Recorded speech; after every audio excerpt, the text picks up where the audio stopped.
هر ځل چې د زړه درزا کوله د هر ټکان سره د الله پاک شکر باید ادا کړي او په دې فکر وکړي که دغه د زړه درزا د الله پاک ودرئ ستا ژوند له منځه ځي. د ژبې ذایقه که د الله پاک درنه واخلي ته به له ژونده هېڅ خوند نشي اخیستلی. نو ځکه باید ته همیشه د الله پاک شکر ګزاره اوسي. شکر ادا کول د الله پاک د انسان مقام لا پسې لوړوي. الله پاک تر دې ډېر مستحق دی چې موږ شپه او ورځ شکر ادا کړو. د ستا د سترګو راپاک په یوه حالت باندې ودرېږي، که پټې ودرېږي او که خلاصې ودرېږي ته به څومره ورسره په عذاب وي. دغه نعمتونه که د الله پاک درنه واخلي کوم چې تا سره دي، اولاد دی، ژوند دی، نور امکانات دي، ته به په څه حالت کې همیشه شکر گزاره اوسه.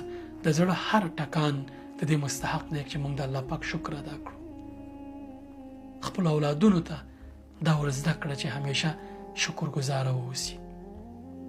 ګیلې مه کوه خلکو ته د الله نه، او نه خلکو ته د الله شکایت کوه. الله پاک ته ټول راز و نیاز کوه.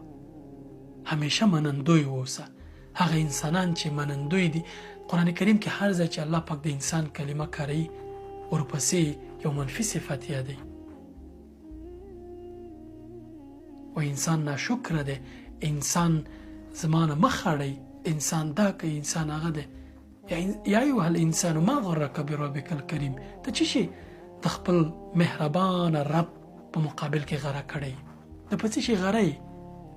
که دا د زړه ټکان دی درته الله پاک ودرئ ته به څه حالت سره مخ شي.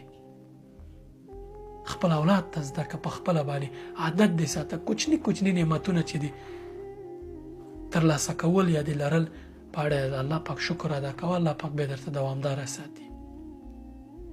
هغه انسانان ډېر نازوانه دي چې د الله پاک شکر نه ادا کوي. د انسانانو مننه کوه، ځکه حدیث کې راځي څوک چې د انسانانو مننه نه کوي هغه د الله مننه نه کوي. د انسانانو هم مننه کوه او د الله پاک د ډېر شکر مستحق دی. که ته همیشه شکر گزاره بنده اوسي الله پاک د مقام نورم لوړوي. ناهیلي، بېځایه ګیلې، بېځایه شکایتونه دا مه کوه. دا د عادت ساته. په هر حالت کې شکر گزاره اوسه.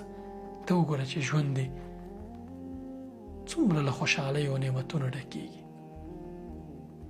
السلام علیکم.